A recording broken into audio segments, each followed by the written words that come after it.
Kenapa mantan pelaku diet karnivora yang udah ngejalanin selama 1,5 tahun, yaitu Dokter Paul Saladino itu ya, yang ini ya, itu berhenti ngelakuin carnivore diet. Nah, di video kali ini kita bakalan bahas bareng-bareng kesalahan-kesalahan umum ketika kita melakukan carnivore diet yang malah membuat kita jadinya lemes, pusing, keliengan, jantung bahkan berdebar, ya kan? Susah tidur. Pokoknya kenapa kita carnivore diet yang katanya kita bakalan jadi berenergi, kita bakalan jadi sehat, kok kita malah pusing, lemes, keliengan, bahkan susah tidur. Di video kali ini kita bakalan bahas bersama Dokter Eric Westman ya. Jadi beliau ini adalah salah satu pelaku carnivore diet atau diet ketogenik juga, diet rendah karbohidrat. Jadi beliau ini dia ngasih pendapat terhadap kenapa Paul Saladino ya itu berhenti dari carnivore diet. Sekaligus juga gue bakalan kasih tahu pendapat gue pribadi kenapa Paul Saladino tuh berhenti, dan kita bisa belajar dari video ini supaya nanti kita tidak mengalami gejala-gejala yang dialami oleh Paul Saladino itu sehingga dia malah berhenti carnivore dietnya. Gimana videonya? Kita langsung tonton aja bareng-bareng. Langsung aja. Why did the massive internet influencer Paul Saladino quit the carnivore diet? Eating a carnivore diet led to full resolution of my autoimmune condition, eczema, itchy rashes, and asthma that I'd had for my whole life. But after a year and a half, I quit the carnivore diet. In this video, I'm going to tell you why and talk about the pros and cons of eating carnivore. So from the outset, I want to say that a carnivore diet, eating only animal foods, meat, fish, chicken, eggs, animal fat, organs, salt plus minus, some people eat coffee on this type of diet, is an incredibly powerful way of eating. It's an elimination diet, and it's helped so many people, including myself, reverse autoimmune diseases, get to the bottom of which foods are triggering their gut issues. It's helped a lot of people lose weight and feel massively better overall. I mean, I am such a fan of the carnivore diet that I wrote a book about it in 2019, which is still something that I'm proud of, and I still agree with many of the ideas talked about in that book. So let's just consider a moment. You're a physician, you've been trained, and you really didn't get much nutritional information, but you're seeking out reversal of these conditions. And so Dr. Saladino sought information and got so involved in the transformative process, he wrote a book about it, which is no small feat. I have a few books, I contributed to a few books, lots of book chapters and papers, peer-reviewed papers. I went to the scientific experts to try to learn about nutrition. I'm not quite sure where Dr. Saladino went to learn about nutrition, and it may be that he's just talking about his own personal experience here. He is acknowledging that a carnivore diet, not eating plants, can be very helpful. And yet we're going to see a very personalized view of how to change things. And I'm not so sure it's totally based in science. Nah jadi gitu ya, jadi si Paul Saladino itu dia sampai bahkan bikin buku tentang carnivore diet di 2019 karena dia saking sukanya, karena itu menyembuhkan penyakit dia, contohnya penyakit kulit yaitu eczema. Kita lanjut aja. And I'm not so sure it's totally based in science. But if you are eating a carnivore diet or a ketogenic diet and you are thriving, this video is not meant to change your mind. But I know that, like myself, there are a lot of people who eat carnivore or ketogenic diets and they run into issues. The point of this video is to offer those of you that might be doing carnivore or keto and struggling, maybe with some of the same things that I struggled with, another way or other ways of thinking about diet to help you get back on track for health. Again, this video is not to knock carnivore, it's not to knock keto, it's not to tell you to stop eating that way. If you're thriving, keep doing it. So I love that. So that he's not telling people, everyone, to change based on his own experience. So what happened with me? After about a year to a year and a half of a carnivore diet, I began to notice issues. Probably in my case, arising due to electrolyte insufficiency, connected with consistently very low insulin because I wasn't really eating any carbohydrates. So, time out. When I learned about the low-carb keto diet, in fact, I was kind of pulled aside and taught. Steve Phinney, in the book, The Art and Science of Low Carbohydrate Living and The Art and Science of Low Carbohydrate Performance. These are wonderful books if you want to get into more the history and proper use of low carb diets. Steve says you need 5 to 7 grams of salt a day. when you're keto adapted. And the reason for that is the kidneys don't hold on to salt. In fact, we surmise, and Dr. Unwin in the UK surmises that essential hypertension, essential meaning we don't know why, is actually caused by the insulin holding on to the salt in the context of a low-carb diet. So this is just normal physiology, and Dr. Finney, Professor Finney, says you need 5 to 7 grams of salt a day. Now, that was translated by Dr. Saladino into some electrolyte insufficiency. Well, if he didn't learn about the amount of salt that you really need, then that might be the major issue, is that it was something that could be fixed relatively easily now that we know. Maybe he would know in retrospect that you need 5 to 7 grams of salt a day. And that seems high by today's standards, perhaps, but that's just the science. I'm thinking that maybe he didn't consult the experts in this kind of diet, maybe internet experts, but not the academic experts, to see if he could solve his problem. Nah, itu juga yang gue alamin ketika gue pertama kali mencoba diet rendah karbohidrat ataupun ketogenic diet. Jadi ketika gue itu nggak mengikuti expert yang akademik ya, yang gue ikutin adalah expert internet. Oke, kayak sekarang gue ini adalah kan expert di internet, tapi gue punya juga pengalaman ya kan dari ratusan atau bahkan ribuan klien gue. Tapi memang kalau misalnya kita pelajari lagi, ketika kita sedang melakukan diet rendah karbohidrat atau ketogenic diet atau diet carnivore, kalau kita lagi adaptasi nih ya, kita wajib membantu tubuh kita ini untuk memberikan asupan sodium ya atau garam sebanyak tadi ya yang disarankan oleh Profesor Finney itu 5-7 gram, oke, per hari. Jadi kalau misalnya kita nggak mengkonsumsi 5-7 gram garam ya kan, sodium kita bakalan kurang. Hasilnya apa? Hasilnya sama seperti yang dialami oleh Paul Saladino itu. Dan apa yang dialami juga sama gue juga ya pada saat gue pertama kali nggak tahu tuh. Ternyata garam itu sepenting itu pada saat kita lagi transisi. Dan bukan cuman kita itu apa? Ngasihin garam di makanan kita. Tapi bahkan kita kalau bisa sampai minum air garam. Kita lanjut aja videonya. And the protein I was eating probably wasn't as insulinogenic as it needed to be. I don't understand this. Insulin is released from the pancreas in response to carbohydrate ingestion and protein ingestion.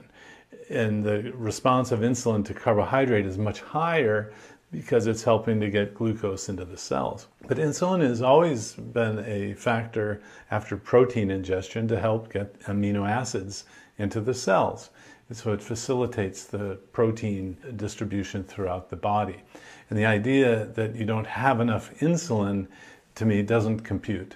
Ya, jadi gue juga setuju ya sama Dokter Eric Weissman ya. Kalau misalnya kita nggak bisa kekurangan insulin. Nanti kalau kita kekurangan insulin gimana, penyakit atau gimana. Kita makan protein aja, itu insulinnya naik. Tapi bedanya kita nggak naikin gula darah. Kalau kita makan karbohidrat, kita naikin glukosa juga. Ya, sehingga nanti pasti kenaikan insulinnya lebih banyak. Apalagi kalau karbohidratnya banyak. Oke, itu yang membedakan kita makan karbo sama makan hewani. Insulin kita bakalan tetap berfungsi gitu loh. Bakalan tetap sensitif. Have enough insulin, to me, doesn't compute. This led to muscle cramps. I had problems with sleep. I had heart palpitations, fluttering of my heart. I had something called hypnagogic jerks where I would fall asleep but jerk myself awake like I was falling multiple times. That was very stressful and very traumatic. It led to very poor sleep for a little while. That eventually was possibly remedied by magnesium IVs, but the reason I got low in magnesium in the first place was probably due to a ketogenic diet in my case. I had declining lab values that were important to me, specifically lower total testosterone, higher sex hormone binding globulin, which leads to a lower free testosterone index. And I had the sense that I was cold or a little bit cold all the time. And when I looked at my labs, my thyroid levels, specifically my total T3 and free T3, were not ideal. In my case, after a year to a year and a half on a ketogenic carnivore diet of only meat organs and fat and salt, I began to have some issues, and I started to think about what I could do to remedy those issues. But these seem to be electrolyte issues, and there are simple ways to overcome that. I will recommend bouillon cubes or crystals or broth paste that you can make into broth, or you can use magnesium. It could be as simple as a pill or a electrolyte milk and magnesia solution. There are even proprietary products now that you can purchase that have flavored electrolytes. So I'm wondering, perhaps all of these things were from an electrolyte imbalance, but was that because there wasn't proper electrolyte input or ingestion? And that is an interesting confusion that I see a lot of people make. That is to say, carbohydrate ingestion can lead to salt and sodium resorption because of insulin. He's saying the insulin was too low. Well, you just add more salt and you don't have that loss of the salt to have to compensate for. So you can accomplish sodium retention by eating carbs. A lot of people feel better after they have carbs, but it's really not the sugar that they're feeling better from. It's that they're holding on to the sodium now and salt and get the volume replacement. The blood volume goes up. But that can be accomplished in the same way by having a bouillon cube in hot water. Both can help you feel better by raising the blood volume. And because carbs are so readily available and people have eaten them for so long, most people, if they're not coached by someone who understands this, will just reach for the carb, they feel better, and they say, of course, I need carbohydrate, when really it was the sodium that they needed. I'll talk about what I think all of these were connected with in this video, but ultimately... Nah, jadi gitu ya. Jadi si Paul Saladino itu, dia tadi kan kita udah denger ya, dia ngalamin kram, segala macem, ya kan, kekurangan magnesium katanya. Tapi gue setuju sama Dr. Eric Westman. Karena apa? Si Paul Saladino ini dia nggak nyobain tuh, ya, makan garam, ya, atau konsumsi garam yang ngasih input garam sebanyak 5-7 gram. Itu akan terjadi kekurangan sodium, bukan karena kita insulinnya terlalu rendah, jadi nggak bisa nahan garam lebih banyak di ginjal kita. Jadi bukan karena itu, tapi karena memang input garamnya atau input sodium itu sedikit. Itulah kenapa terjadi. Dan menurut gua, selain juga kita kekurangan sodium, itu bisa jadi kita kekurangan kalori. Ya kan, kita makannya terlalu sedikit. Jadi kita malah jadi susah tidur, bahkan testosteronnya menurun karena kalorinya terlalu sedikit. Nah, jadi gitu. Jadi memang penting banget nih ya sodium untuk kita nggak ngalamin gejala-gejala tadi pada saat adaptasi. These were connected with in this video, but ultimately the solution for me was adding back carbohydrates. If any of you have followed my story in the past, you know where this goes. I've since transition to something that I think of as an animal-based diet, where I still eat meat and organs, animal fat and salt, but I get carbohydrates from things like fruit, honey, and raw dairy. And I'll talk about my decisions or why I choose those as my carbohydrate sources later in this video. Now, interestingly, as you can imagine, when I added fruit to my diet and honey to my diet, the carnivore community was a little bit shaken by this, a little bit traumatized, and there were many in the carnivore community, and continue to be those in the carnivore community, suggesting that I did the carnivore diet wrong. Does this sound familiar? Well, he might have. So I remember a person, a doctor, coming to my office who was shadowing me to learn how I do this and how I implement it and help people. And at the end of the visit, one of the things he said was, you teach people how to cheat. And I said, what do you mean? I don't see it that way. Please explain. And, he said, well, you told people they could have a small amount of berries and fruits.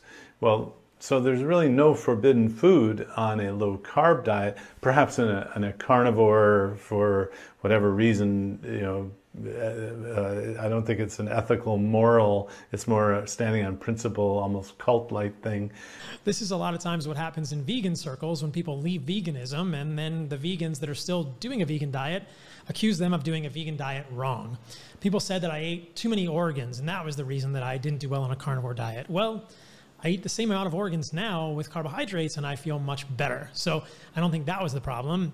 I suppose people have proposed all sorts of other convoluted reasons why a carnivore diet didn't work for me. And as I said in the beginning of the video, I know a carnivore diet works for a lot of people, but I think there are a lot of us out there also that strictly eating meat or eating meat and organs doesn't really cut it long term, because I think that for most people, carbohydrates are a valuable part of human physiology, and I'll talk about why. As I mentioned. So, a couple of things there. Actually, nah, sebelum kita lanjut ke pembahasannya Eric Westman ya, gue mau jelasin kenapa kita juga, terutama gue, itu nggak nyaranin makan organ terlalu banyak atau setiap hari. Karena kita tuh memang bisa keracunan vitamin A. Gue juga udah pernah cobain ya makan hati Itu banyak banget ya, sehari itu kalau nggak salah 200 gram, itu gue jadi mual. Dan gue jadi nggak kenyang sama daging dan lemak itu. Sedangkan gue butuh itu sebenarnya, bukan butuh hatinya. Jadi bisa jadi, memang kalau misalnya kita itu carnivore diet, kebanyakan organ, kita bisa keracunan. Vitamin A terutama. Jadi saran gue ya, kalau mau makan organ, nggak usah banyak-banyak. Tapi kalau nggak makan pun itu nggak masalah. Kita nggak akan kekurangan mikronutrisi, karena itu semua udah dari daging. Carbohydrates are not essential in the diet. The body can make all of the carbohydrate that it needs. And that I had to learn by traveling to experts and consulting documents that were unbiased. The Institute of Medicine, for example, is an unbiased source of nutritional information here in the US. And in there, it basically says carbs are not essential, meaning you don't have to eat them. Your body can make them. Now, if you want them or you're conditioned to need them, that's an entirely different thing. And part of this, I think, is the sweet is calling Dr. Saladino back. I see this all the time in carb addicts who end up in my office with diabetes and obesity and they have trouble giving up sugar or bread or pasta or rice or fruit, all of these, and time goes by, they see the holidays, they get sucked back in. And so often the idea of being just without that for so long sort of tugs people back to the carbs. And no, you don't need to eat carbohydrate, but yes, they are pleasurable to eat. In fact, to the point for some people that they get diabetes and they don't even know or realize that it was the carbs that caused the diabetes. Remember, diabetes is elevated blood sugar. That's the definition. And so cutting sugar out is a great remedy for that. If you don't believe me, gue setuju banget ya sama Dokter Eric Westman ya, karena kan si Paul Saladino bilang tadi kalau karbohidrat tuh penting banget bagi fisiologinya manusia. Sedangkan Sedangkan kita bisa produksi sendiri, ya kan, karbohidrat itu. Dan juga gue juga setuju kalau misalnya kita terapin ke orang-orang yang obesitas, ke orang-orang yang diabetes, itu justru bahaya Pak ya. Jadi biasanya memang gue juga setuju ya dibilang sama Dokter Eric Westman tadi. Biasanya kalau kita habis cheating ya kan, itu memang kita terpanggil ya kan pengen cheating mulu, karena emang karbo tuh enak. Dan kalau misalnya kita lagi ibaratnya sumber energinya lagi kebanyakan karbo di tubuh, wah itu keesokan harinya kita pasti pengen karbo mulu ya. Emang itu kayak cycle ya, kayak dibilang tadi si Eric Westman ya, kita tersedot lagi jadi apa, jadi pecandu karbo lagi. Emang hati-hati kalau misalnya kita makan karbo, cheating itu jangan terlalu banyak, ntar kita malah dietnya malah off ya kan, malah balik lagi karena kita masukin karbo itu karena emang enak Pak. Lanjut. For that, if you don't believe me that carbohydrates are benign for humans, things like glucose or fructose or galactose, consider the fact that the human body makes glucose. And if you don't eat it, your body will make it. That is how essential it is to your physiology. So, I don't know. That logic that I've seen used in many different ways. I've used that logic to say cholesterol is good because every cell makes cholesterol. But the idea that since your body makes it, you have to eat it is an entirely different situation. And the body can run just fine without dietary carbohydrate. That's called nutritional ketosis. And many changes occur that actually seem like improving efficiency. And so I don't quite see where he's going with this. Nah sekali lagi ya, kalau misalnya teman-teman sama seperti yang dibilang sama Eric Westman ya, yang bikin kita diabetes kan apa? Kita makan karbo terus, nggak tahu sebenarnya yang bikin diabetes itu apa? Karbohidratnya itu. Ketika dicek, HbA1c-nya udah sampai 11 atau bahkan 10. Kayak klien gue ini itu gula darah puasanya tuh tinggi banget, di atas 150-190-an. Akhirnya gue coaching sebulan, akhirnya turun tuh jadi 100 gula darah puasanya. Yang awalnya HbA1c-nya juga tinggi banget. Karena apa? Karena dia nggak tahu yang bikin gula darah naik itu sebenarnya apa? Karbonya. Padahal memang secara fisik dia nggak obesitas. Jadi buat teman-teman yang ngerasa, wah gue nggak obesitas nih, perutnya nggak terlalu buncit, gue nggak bakal kena diabetes. Itu hati-hati tuh. Kalau misalnya kebiasaan makan karbo mulu, itu bisa jadi udah diabetes sebenarnya. Dan bahayanya diabetes itu bisa nyerang ginjal, menurunkan fungsi ginjal kita, kena liver, hati kita, mata kita juga kena, bisa rusak, bisa katarak. Dan yang lain-lain itu banyak banget masalahnya. Penyakit jantung, itu bahaya banget. Pasti triglyceridnya juga bakalan tinggi, lemak dalam darahnya. Kita lanjut. If you fear fructose, I will share a short amount of information in this video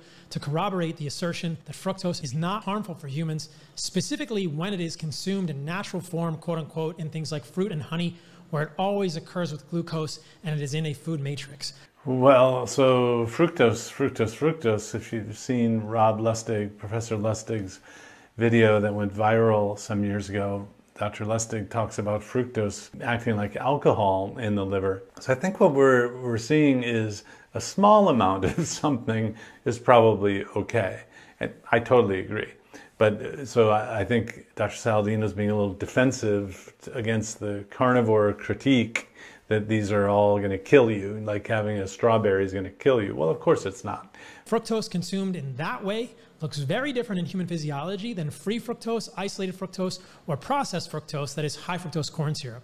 I believe that the vast majority of fructose hate, fructose fearing is based around animal studies in rats and mice, which we know have different physiology. Rats and mice do much more de novo lipogenesis with fructose than humans do, significantly more, meaning they make fructose into triglycerides and fat to a significantly greater extent than humans do. So that physiology in rats and mice is very different than our physiology and is not translated to humans. Or those assertions around fructose are based on high fructose corn syrup, processed sugars, or they are looking at animal models where fructose is overfed in isolation without glucose to animals, leading to fructose malabsorption, and that leads to lipopolysaccharide, and therein lies the problem in animal models very clearly.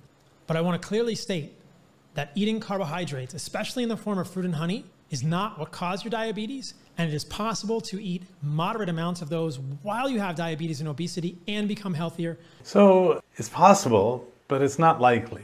And I have to just say that Dr. Saladino needs to come to my office or to be in a clinic where someone's wearing a continuous glucose monitor. In fact, he could do it as well, and eat some fruit, some fructose and sucrose. Sucrose is in the fruit.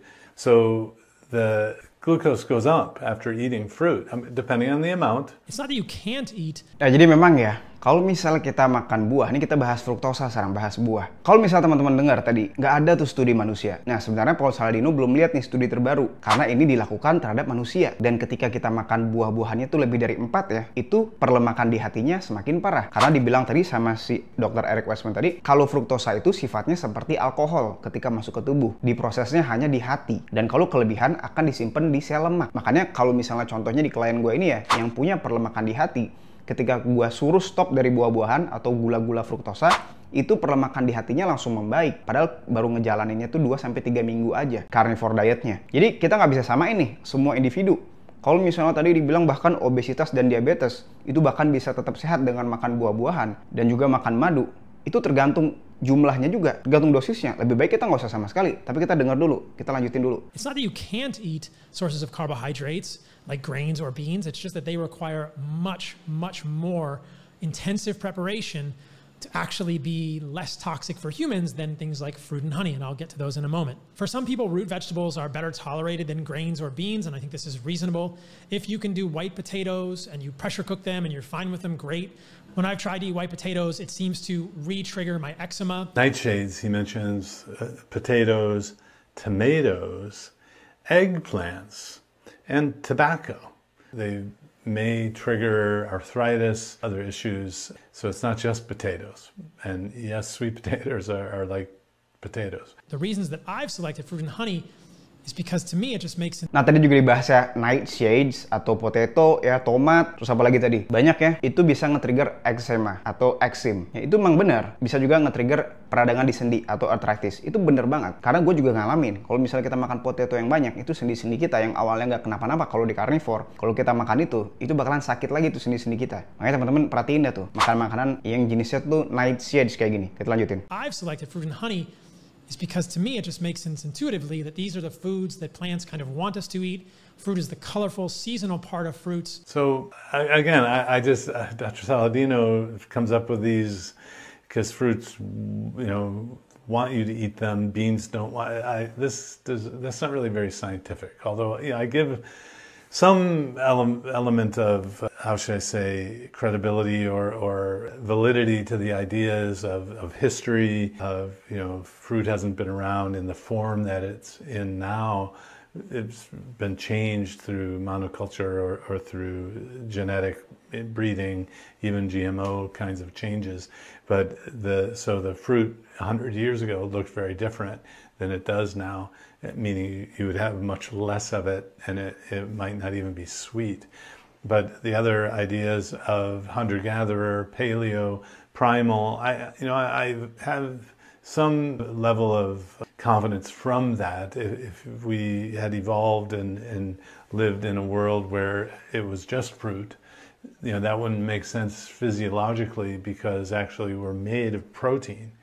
So the human body needs amino acids and fats to be able to rebuild itself and to replenish the structural elements of it. Carbohydrate really is just a fuel source. And so, the physiology and the history kind of fit together with the paleo, primal, hunter-gatherer idea. Not that the idea that fruit is, plants want you to eat them. So that, I don't know. When it comes to fruit, kind of triggered, especially in ketogenic and carnivore circles. But the fact remains that there are no well-conducted studies in humans showing that fruit or fruit juice induce any degree of metabolic dysfunction. Now, even in the fructose-fearing world, many of the pundits will say that fruit is okay because it contains fiber, which is not something I'm going to address in this podcast necessarily. I'm not a huge fan of fiber, but if you want to get some fiber in your fruit, that's great. But fruit juice is almost unanimously vilified. I don't really understand why, because when you look at the literature, there are studies upon studies showing that fruit juice is helpful for humans in so many different ways. So now I'm beginning to wonder if he's getting money from the juice industry, because all you need is a continuous glucose monitor treating someone with diabetes, and you'll see that the juice raises the blood glucose, and diabetes is a problem of elevated blood glucose. That's not to say that in a different population, and perhaps for Dr. Saladino, that his glucose goes up and the insulin goes up to keep it down, so you don't even see a glucose elevation. Well, that works if your metabolism is that way. Nah, jadi memang ya, jadi Paul Saladino tuh agak defensif karena orang-orang karnivor bilang bahkan jus-jus buah itu tuh bener-bener dibenci. Kenapa? Karena itu pasti naikin gula darah. Eric Westman pun bilang kalau misalnya kita cek ya pakai CGM namanya, alat pengukur gula darah, itu kalau kita minum buah itu pasti naik gula darahnya. Apalagi kalau misalnya orang-orang itu punya diabetes, insulinnya itu tidak sesensitif ke populasi seperti orang-orang Paul Saladino ini. Ya kan, kalau Paul Saladino misalnya gula darahnya naik, insulinnya langsung naik tuh, ya kan, langsung proses gulanya tuh di darah. Tapi kalau buat diabetes, gula darahnya naik, dia nggak langsung turun, dia naik dulu tinggi gula darah puasanya, kayak misalnya klien-klien gue yang tadi, ya kan, gula darah puasa itu malah tinggi. Beda ya. Jadi jangan salah ya teman-teman, kalau misalnya teman-teman punya obesitas atau bahkan diabetes tipe 2, teman-teman dengerin saran-saran dari orang kayak Paul Saladino ini yang dia nggak pernah punya diabetes gitu. Kita lanjut. Many of the problems that happen when you give somebody pure glucose in a glucose challenge. There are multiple studies with orange juice showing that it improves total antioxidant status and decreases lipid peroxidation in humans. There are studies with cherry juice showing decreased levels of lipid peroxidation as well. There are studies showing that 100% fresh orange juice improved blood glucose and improved insulin levels in healthy subjects. And there are other studies showing that orange juice ingestion decreased lipid peroxidation. So again, these are studies that are not relevant to the treatment of diabetes. If it's pre-diabetes, you don't have to worry too much, you lose weight, yes, you probably can eat these foods. But in the context of a low-carb diet, where you're having natural appetite suppression, you're getting people to lose weight, eat less, and have the blood sugars come down, then you can't have these things. So again, it's the context. And I think we're getting to the realization, Dr. Saladino was getting to the realization that he can tolerate these foods. He may not have needed to do the carnivore diet in the first place. That's my hunch.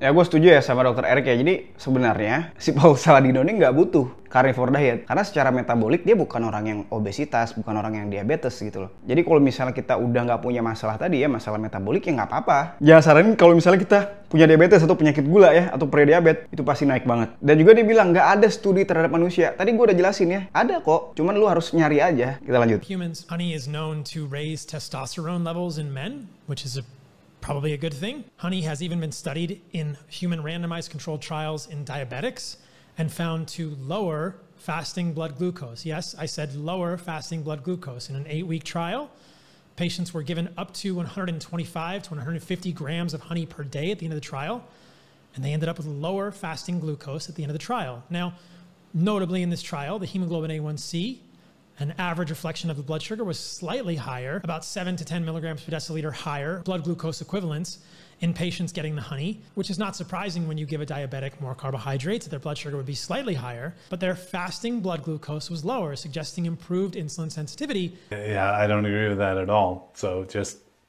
Si dokter tadi ya, itu nggak setuju sama sekali si Eric Westman sama si Paul Saladino bahwa kita makan madu itu bisa memperbaiki gula darah puasa kita. Tadi memang di studinya bilang nurunin gula darah puasa, tapi malah naikin HbA1c. Sama seperti apa yang dialami oleh klien gue ini ya, yang umurnya beliau udah 68 tahun. Pada saat terkena serangan jantung ya, dia kan cek lab tuh. Itu gula darah puasanya normal loh, padahal normal. Tapi HbA1c itu tinggi ya, gula rata-ratanya tuh tinggi. Itu di dalam keadaan prediabetes. Gula rata-rata selama 3 bulan terakhir. Dia apa artinya? Artinya, kalau gula darah puasa kita normal, bukan berarti itu tanda baik, bukan berarti kita aman-aman aja. Kita juga wajib untuk ngecek HbA1c kita. Karena kalau misalnya tinggi atau misalnya di keadaan prediabetes, kita bakalan terkena tadi ya, bisa kena serangan jantung ataupun misalnya penyakit-penyakit lain yang kaitannya sama penyakit metabolik. Kita juga harus cek trigliserida kita. Ini nggak bisa nih kita aplikasiin ke populasi yang punya penyakit dibandingin sama kita aplikasiin ke misalnya lifestyle sehat aja, lifestyle yang udah nggak punya penyakit metabolik kayak misalnya Paul Saladino ya. Iya nggak apa-apa. Cuman ya ujung-ujungnya kalau kebanyakan nanti pasti ujung-ujungnya balik lagi carnivore strict lagi.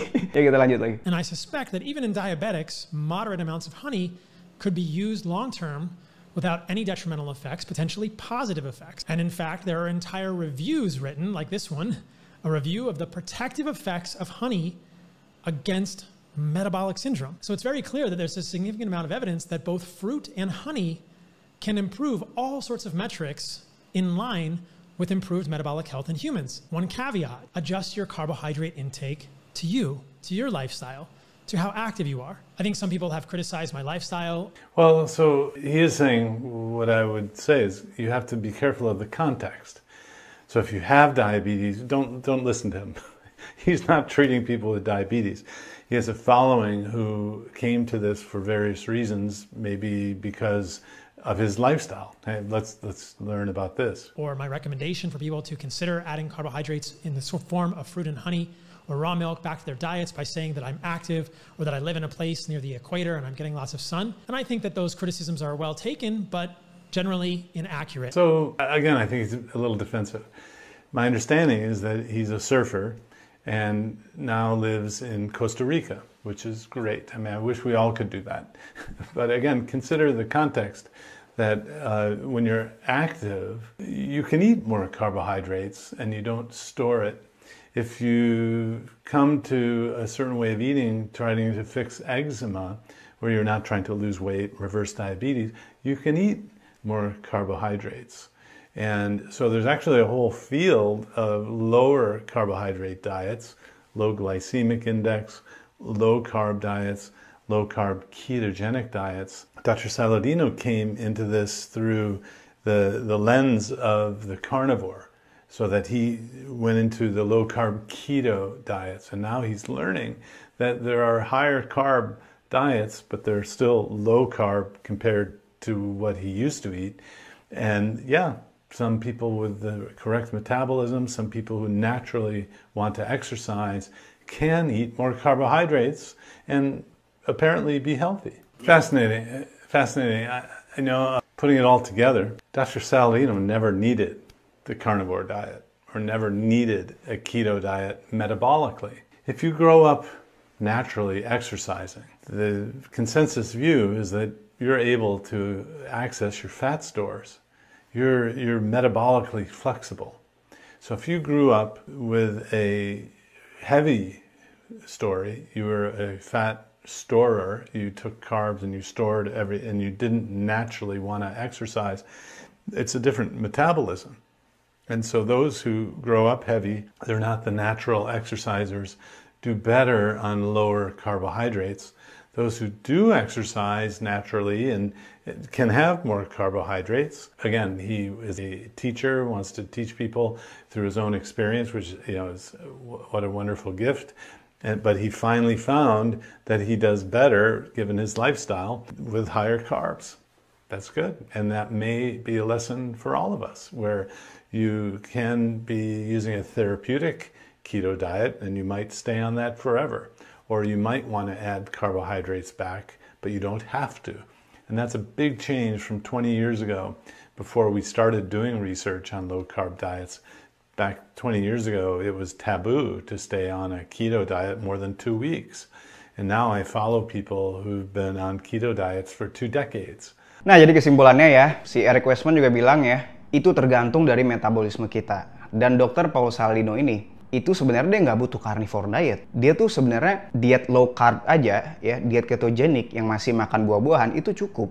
Nggak perlu carnivore diet. Karena sekali lagi dia bukan orang yang obesitas, nggak diabetes juga. Kayak misalnya follower gue yang ini ya, dia udah nyobain carnivore diet dan bener-bener berubah badannya sekarang jadi atletis. Tapi sekarang dia karena udah sehat, udah metabolically dia secara metabolik udah sehat, dia sekarang udah bisa memperkenalkan karbohidrat lagi ke dietnya dia. Dan itu nggak masalah karena kita udah sehat. Kecuali kita apa? Kecuali kita kebanyakan lagi makannya ya kan. Kalau kebanyakan lagi ntar kita malah gendut lagi. Jadi gitu. Jadi kesimpulannya adalah kita bisa belajar dari video ini. Yang pertama, gimana caranya kita bisa menanggulangi kekurangan sodium ya ketika kita baru mulai carnivore diet. Yang kedua, kalau misalnya teman-teman itu diabetes atau punya masalah metabolik, itu teman-teman coba carnivore dulu dan cobain sampai kita sehat dulu. Dan kalau misalnya teman-teman mau di carnivore terus-terusan, itu nggak apa-apa kayak gue. Ya, gue dari kadar lemak 30% gini, ya kan mukanya hancur, berjerawat, ya kan karena gue prediabetes juga, makannya karbo banyak-banyak, gorengan. Sekarang gue udah kayak gini, ideal, 15% kayak gini. Kalau gue pribadi, gue suka sama carnivore diet, karena dia nggak bikin perut gue kembung, ya kan. Gue ngerasa lebih berenergi, sehingga gue nggak perlu tuh makan karbo lagi. Dan gue pun memang boleh, karena kan gue udah sehat. Jadi